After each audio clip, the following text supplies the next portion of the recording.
Hey there, my name is Kelly Dale with Off the Beaded Path. Next week, I'm going to be showing you a brand new project that is very near and dear to my heart. Where I'm going to be showing you a pendant, but when I made the necklace to go with one of my samples for the pendant, I made this basic little beaded bead, and I thought I cannot show this without showing you guys how to make this beaded bead, or I'm going to get bombarded with questions on how did you make it. So that's what I'm going to show you today. So today's kind of a prelude for next week, except for the fact that this is its own project and you can really use these little, I call them baby beads, to make just about anything. Today I'm going to be showing you how to make a pair of earrings with them. These earrings are called the Bouncing Betsy earrings. They're really fun, flowy earrings. So let me tell you what you're going to need.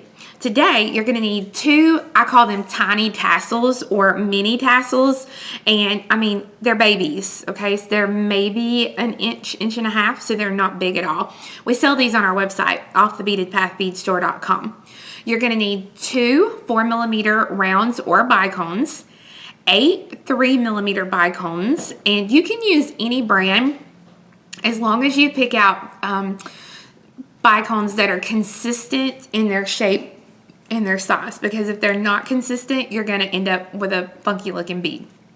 You're going to need 16 size 11 seed beads, 16 size 15 seed beads, a pair of ear hooks, and then you're going to need a couple of special things. So I want to show you what those are.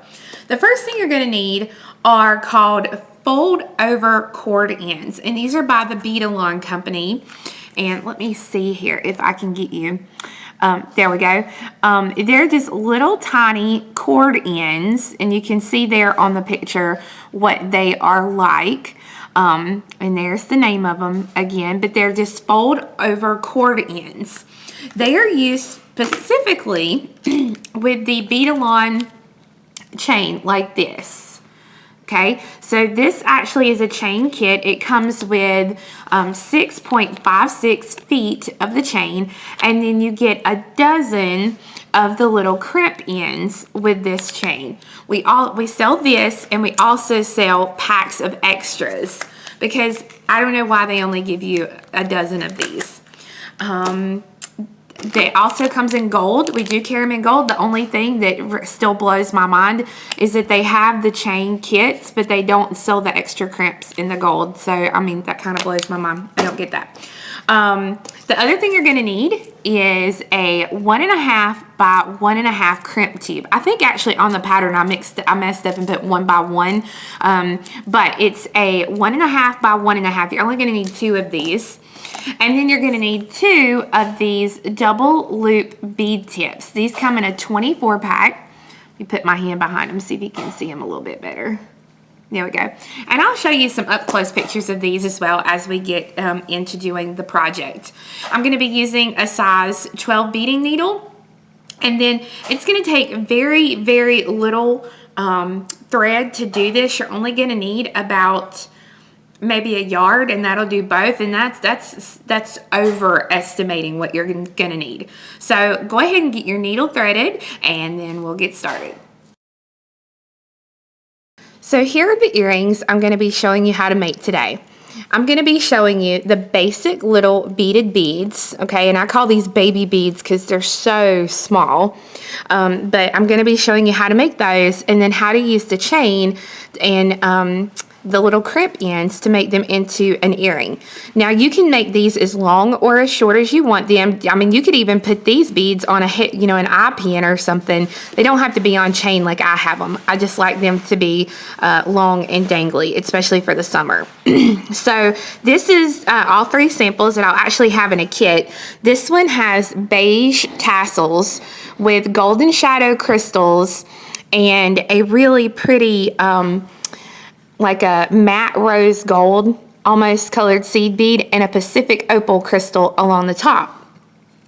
The white has Pacific opal as my 3mm, and then a white opal bicone at the top.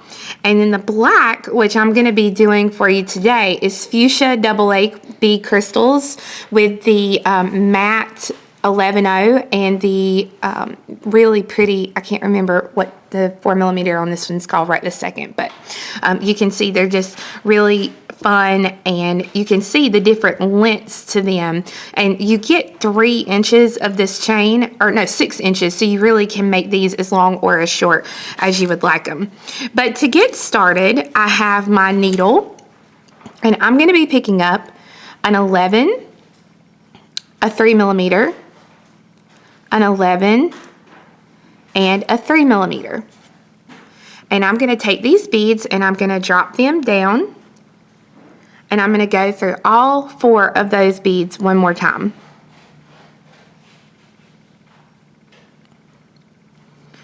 I'm going to pull this thread through, and now what I'm going to do is I'm going to go ahead and take the tail thread and the working thread, and I'm going to tie these into a couple of knots.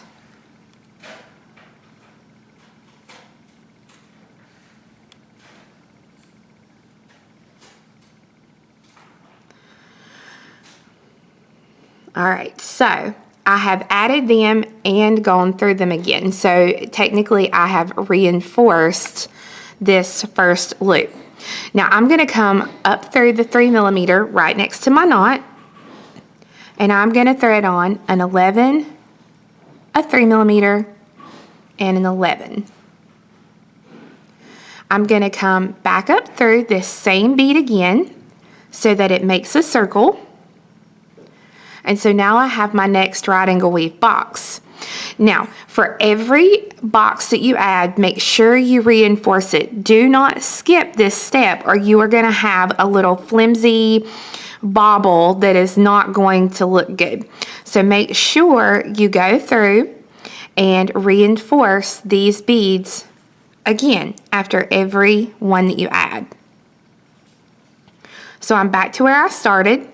Now I need to be coming out of this bead over here to get started with my next right angle weave box. So I'm just going to come through the 11 and the 3mm that I just added. Okay, so I'm going to do this again. I'm going to pick up an 11, a 3mm, and an 11. My thread's coming out of the bottom of the 3mm, so I'm going to come right back down through that same bead again. So now I have my next right angle weave box in 4 3mm. So I'm going to go through again and reinforce this last box that I just did.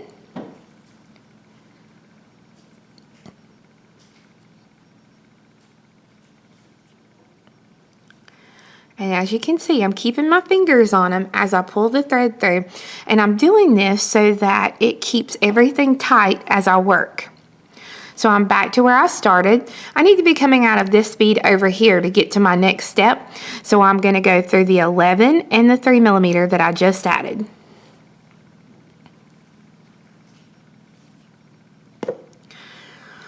So my thread is coming out of the top of this last 3mm. I'm going to pick up 111, and I'm going to come down through the first 3mm that I added. And I'm just going to kind of hold this, and I'm not going to pull it tight yet. I just want to pull it enough for you to see what I'm doing.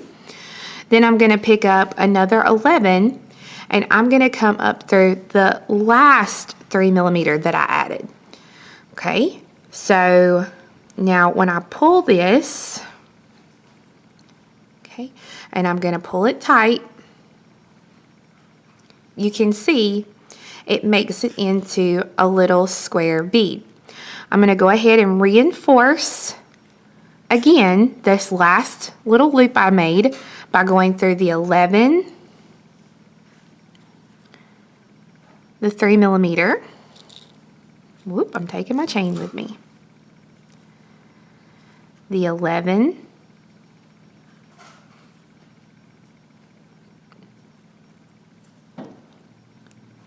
the 3mm.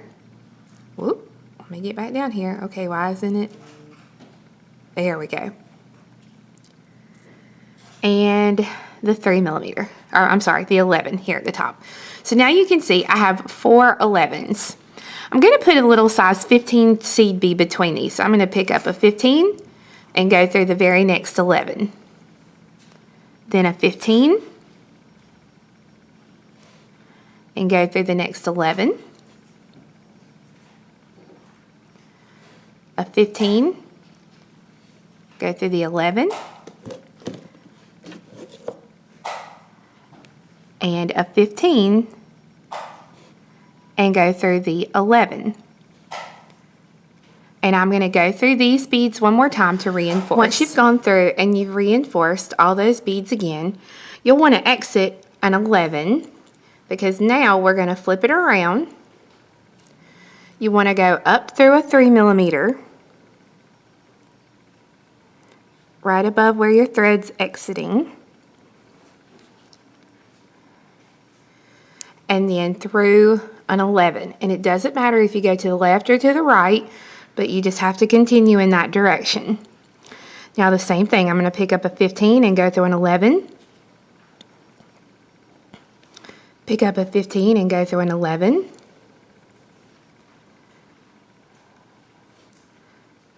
A 15 and through an 11. And then a 15 and through an 11. And then I'm going to do the same thing. I'm going to reinforce these 8 beads here on top a couple of times. So I'm not skipping anything. I'm just going through these beads again.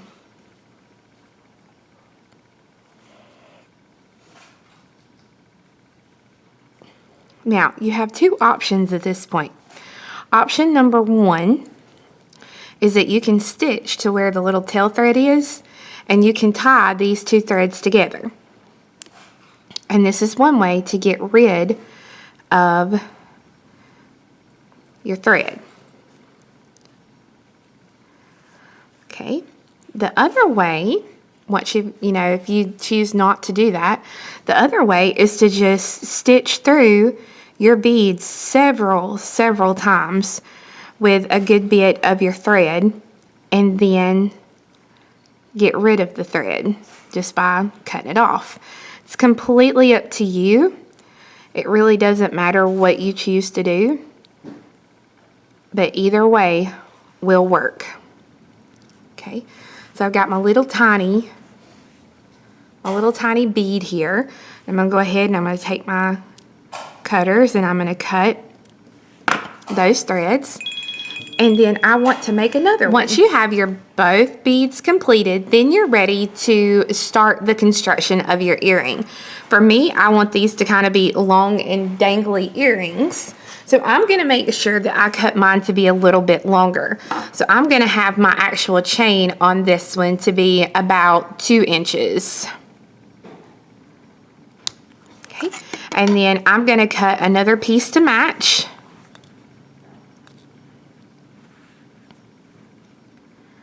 Now, like I said, if you purchase a kit from us, there'll be 6 inches of chain, so you can pretty much make these up to 3 inches a piece.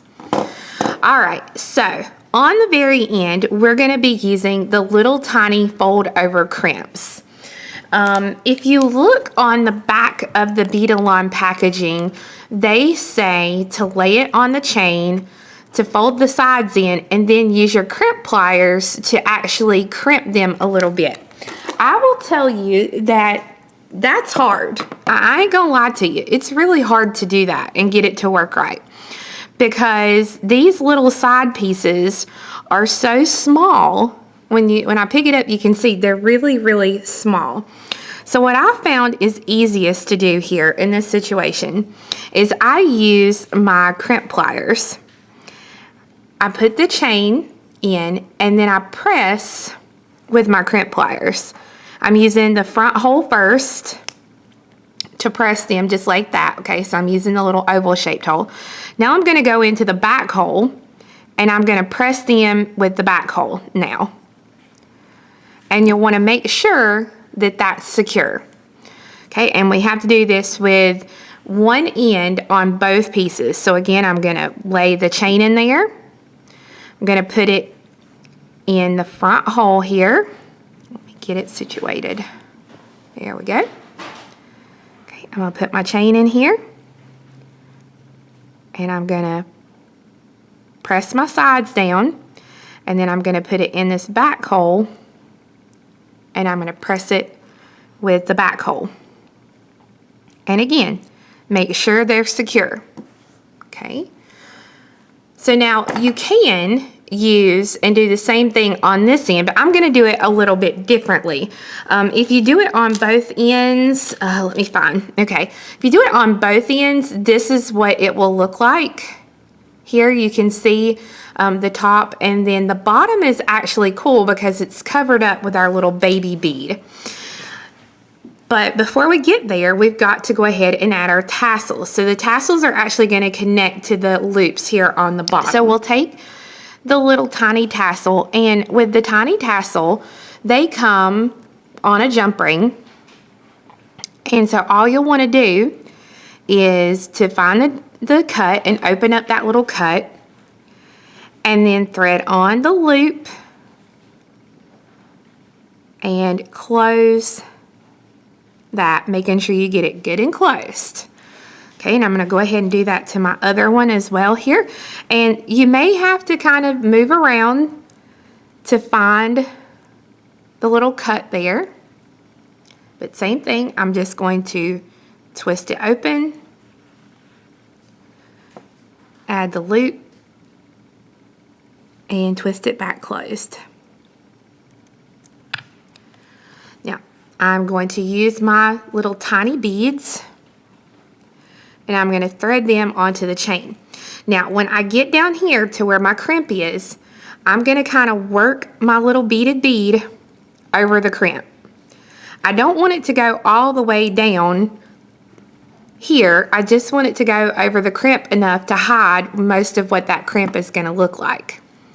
Okay, so we'll do that. We're going to put on a 4mm.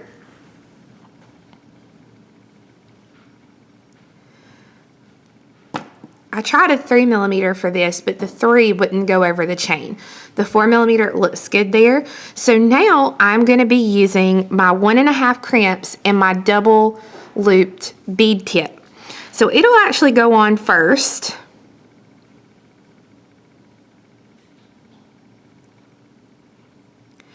And then you'll put on the crimp. And you want to pull the crimp all the way to the end of the chain, and then just flatten out that crimp really well. Slide your bead tip up, grab a hold of each side.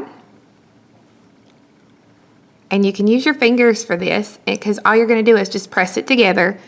And then I use my pliers to kind of press it together more here at the top.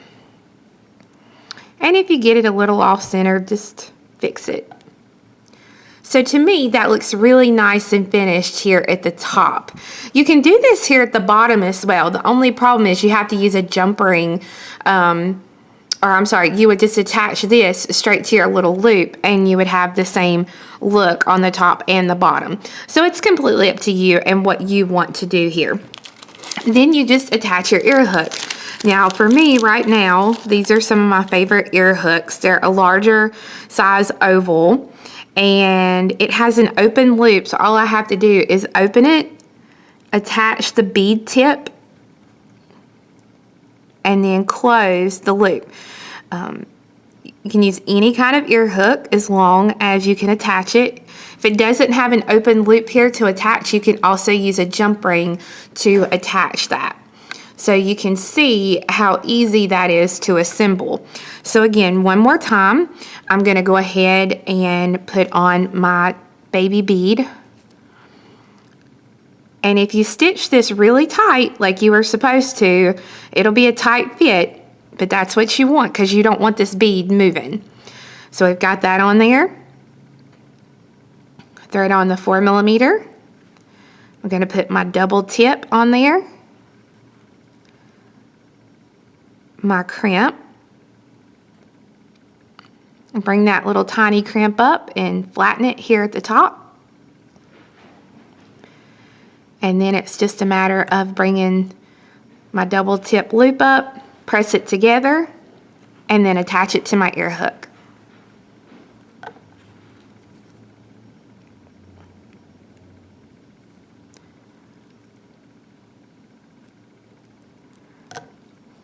And then you will have your pair of earrings. As you can see, when you wear the earrings, they're really, really lightweight and they move really fluidly as you move. And like I said, you can make these shorter or longer just by the way that you cut your chain.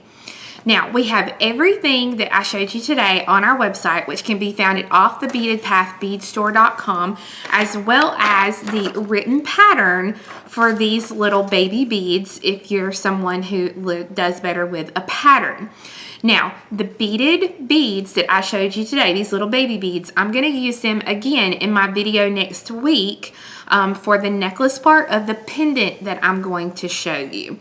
So, I hope that you enjoyed this video, and I will see you again next week for another brand new project video. Have a great day. Bye-bye.